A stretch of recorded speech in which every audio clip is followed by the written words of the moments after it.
2022 FIFA World Cup is here, taking place in Qatar, where Cameroon, Morocco, Senegal, and Tunisia, and Ghana, of course, will be representing Africa between November 20 and December 18th of 2022. 32 teams in total from 5 confederations will be participating in this year's World Cup finals. The question is, does Africa have a chance, or should we say, how far can Africa go in this tournament?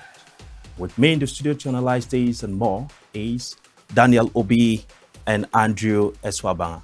It's good to have you guys in the studio. Thank you very much for having us. Awesome. Let's go real quick to it. These 5 countries representing Africa, they are very powerful. But I mean, come to think of it, how prepared you guys think that these countries are, and what should we expect from them? Let me start with you, Andrew. I think Africa has shown over time that we are resilient and we are willing to do whatever it takes to get the victory. Yeah. It would be a mistake for anybody to count us out. I'm personally partial to our brothers in Ghana to do the thing for us, rivalry aside. I believe that we're going to do it. I don't know how far we would go, Right. but I believe that the boys that are there are ready. We're resilient, and we have shown that we have the heart and we have what it takes. So That's I do interesting. believe that we're coming home with it. Right, Obi, I'll come to you. Given the challenges that some of these teams went through to qualifying, would you say that the qualifying is a victory on itself, or there's more they can do? Generally, I think compared to the European counterparts, I'd say our qualification is not as intense as theirs. They are more prepared. They do better in like the leagues. I think what we did because of the opponents like we faced. Our football is very hard in the sense that climatic condition. I think it's going to play a big role for us at the tournament because Qatar itself is a very hot place. Hot place, yeah. So coming from Africa, where we generally have like a very hot weather, I think that's going to help us. Well, like in preparation, I mean that counts towards the preparation Right. because you're preparing to play under a very hot climate like that. Yeah. But also, I feel like one problem we have in Africa, and I think this should be addressed, is the fact that not everyone that I feel like qualifies to be on a team makes it through to that team. I don't know if you get what I'm saying. Yeah. Like we have too much of Politics going on there.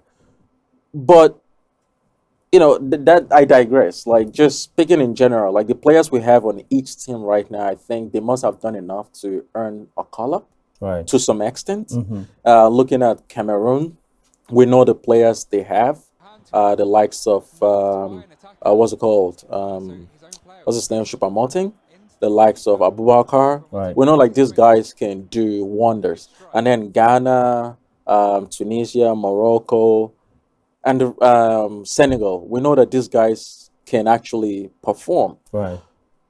But when they get to play these guys from other continents, how will they fare? Right. You just talked about names there. You've just called some talents there. Yeah. But again, I understand that competitions such as this, it's always an opportunity to give birth to new skills and talents. Do you have other names that we can keep our eye out for? Like Morocco, I'd say Hakimi is someone. And I heard they recently called back Ziyech. Okay. So, which is a big plus for them. Ziyech, the Chelsea player. Right. He's a What very country is that one? Morocco. Morocco. Okay. Yeah. So Ziyech, Hakimi, I think these guys will do really, do really us well. proud. Yes. Hakimi, you watched him in PSG. Okay. Like he's pretty good, especially on the wing. Right. Like if I played, he's pretty much like Dami, like running down the flank. He's very hard to catch. And then Senegal, they won the last AFCON, so we pretty much know most of them. We have the likes of Mane, and in Ghana we have Lamte, the Didi Ayes children, Yeah. like Yeah, you brother. Jordan Ayew and his brother. So we do have people to look out for. And I'm sorry if I didn't mention someone from your country, but I think, to be honest with you, I think the African teams, especially Senegal, I think they're gonna go farther. That's interesting. It means we should keep an eye out. There might be some surprises from this young talent. Yes. Yes. Andrew, you have a lot of talents from the African side, when it comes to soccer. But we don't see much of that in Nova Scotia. And you both are good players and you play very regularly. What are you doing to harvest these young talents, especially when they are very young, like 4 years, 5 years old? What are you guys thinking? The first thing that's important to note is that in the province of Nova Scotia, first of all, there's a lot more Africans that have come in recent years. Good. The population of Africans have increased exponentially over the last. I've been in Nova Scotia almost 10 years. Right.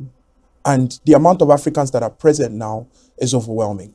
The Nova Scotian government first needs to be called out and recognized for the work that they're doing. Starting a league here shows people something to aspire to. Absolutely. It's important to recognize that by creating the league, creating a team in Halifax, you're showing the kids that there's something they can look forward to. So when the kids are discussing soccer, when they're playing it, it's no longer just they kick around with their friends. Yeah. They can in real time see that if they're good enough, if they do enough work, they can play at this certain level. They can aspire to reach these levels. So that's what the Nova Scotian government is doing.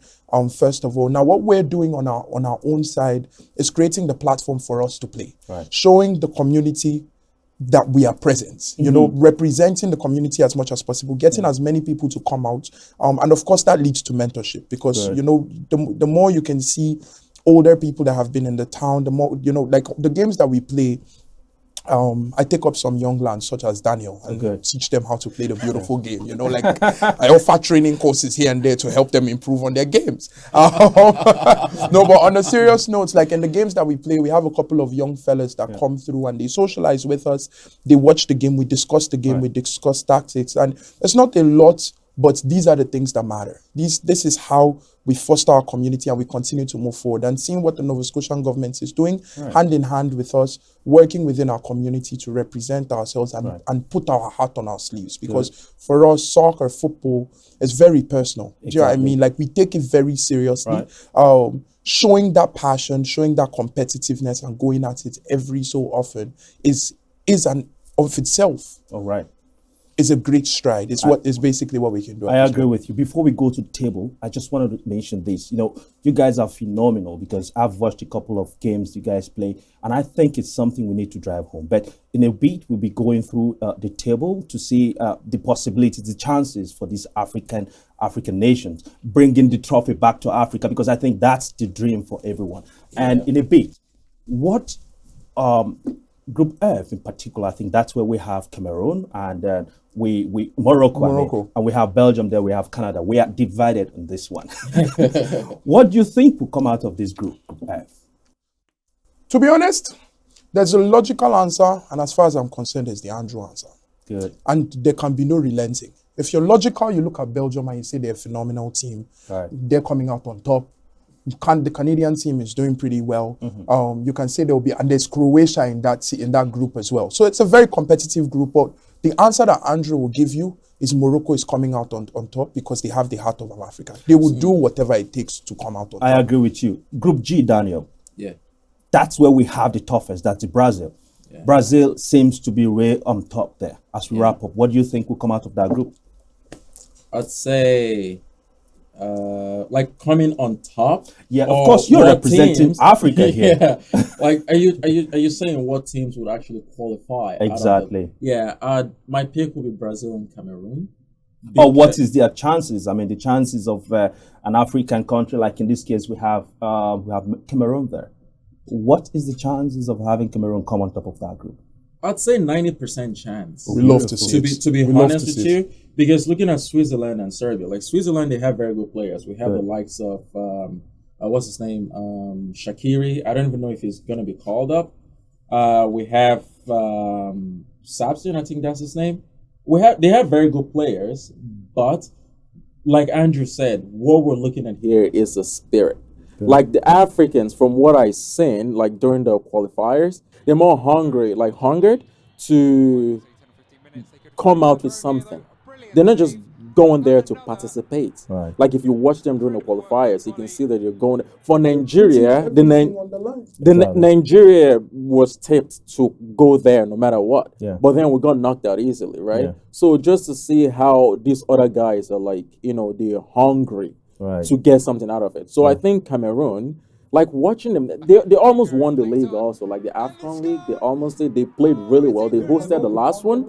They played really well, but they couldn't, lift the trophy. I'm sorry for them. But like looking at the Group G there, I think Cameroon and Brazil will come out. This is like the second or third time they've played each other. Like in the span of how many World Cups, Yeah. they've played each other like twice or three times. I think they will come out. Serbia, we have like Mitrovic Yeah. and his colleagues, but I don't think they'll be able to beat Cameroon. Not sure they'll be able to beat Cameroon. They're No. being very, very, very positive there for Cameroon. I am, and I'm not trying to be, I'm not trying to go for Cameroon because they're, an African It's okay country. to be You're just overlooked. being I'm- ambitious. yeah, It's no, okay to be I'm optimistic. honest. I'm honest. I've watched every team there. Yeah. Serbia, they did really well, like in the UEFA Nations League against Portugal. Right. They did really well. I think they beat Portugal in one of the matches that made Ronaldo take off his his armband and like throw it away. Out of frustration, right? Yeah, they did really good. But I've also watched Cameroon, Right. and I think Cameroon and Brazil will probably most likely make it out of that group. Oh, nice. Andrew, as we wrap up, what will be your thoughts for Africans who are so much of emotions? They are so expectant that this trophy comes back to Africa. What do you want to say to them to make them feel even more comfortable? Comfortable, no. What I have to say to the Africans that are putting their hearts on the line and believing that we can do it Right. is remain positive. Right. We will not relent. Good. This is the heart that we've had. It's the spirit of champions, and that's what we're born with. Good. We are not mediocre. We're not going there expecting to come back with participation awards. We don't do that. We will put everything on the line. What I wanted to say before we end this is competitions like this are more than just the skill that is involved Okay. in playing the beautiful game. If that was it, a lot of there would be no leagues because we would just be able to call the champions by the time you look at the names on the list. What it comes down to a lot of the times is the spirit and the heart, and we have it. Well, You yeah. persevere, you fight, and that's what it comes down to. And I believe that we have that. We know what we're up against, and because we know what we're up against, I believe that we'll come back. So if you're an African and you believe that we're coming home with this trophy, don't let anybody be logical to you. Yeah. Continue to believe that we can. Awesome. Daniel, your final thought? Like for me, it'll be like I think the closest we've come to winning this was back I think a few years ago with Ghana, the last game against Uruguay, like when they got knocked out. I remember With that watching, miss, there was a penalty miss by Gyan Asamoah Asamoah Gyan. Gyan. Exactly. Like that was the closest we've come as a nation, as a continent to actually like doing wonders in recent years. I hope they prove me right this time. Good. Like I have a strong belief that they will go far. Okay. Again, I think like they won't all get to the final. They won't all get to semi-final because the number of teams that have to be there. And we'll have 5 nations from Africa there. So we know all 5 of them will not be there. Yeah. But maybe 1 or 2 or 3 might make it there. And I hope Fingers crossed that on they Ghana. know that the whole of Africa is behind behind them. them. This At is least when they impressive. get to semi-final. Right. When the group stage, I don't know. They'll still be like, oh, I'm Algerian. I want Yeah. Algeria to win. I'm Tunisian. Yeah. Things like that. But when we get to the point where we're narrowed down to a couple of us, Right. I think the whole of Africa collectively We'll unite we on it. want them to come out of this with something. We don't want them to just go there and participate. Like you said before we started this, like Africa, the most popular sport there is football. That's Absolutely. all we grew up Yeah. doing. So we don't want to just keep, like when they count the top so many nations in the world, we end up in like the 30s or the 40s. Absolutely, that's not what we Yeah. want, Daniel. Thank you Yeah. so much for that analysis. And to Andrew, man, I can't thank you guys enough for coming to our studio and talking to us about what to expect in 2022 FIFA World Cup. Thank you very much. Thank you for having us. having Of course, us. we look forward to having you guys more on the studio. Of course. Yeah, I'd love to. All right, Love to. interesting. And that was Daniel Obi and Andrew Eswaban There's more to come on 2022 World Cup as community members analyze matches. You can also let us know what you think by sending in an email to communityupdateNS@gmail.com. And don't forget to subscribe to this channel for happenings in African communities here in Nova Scotia. I am Promise Koy, as always, and I'll see you soon.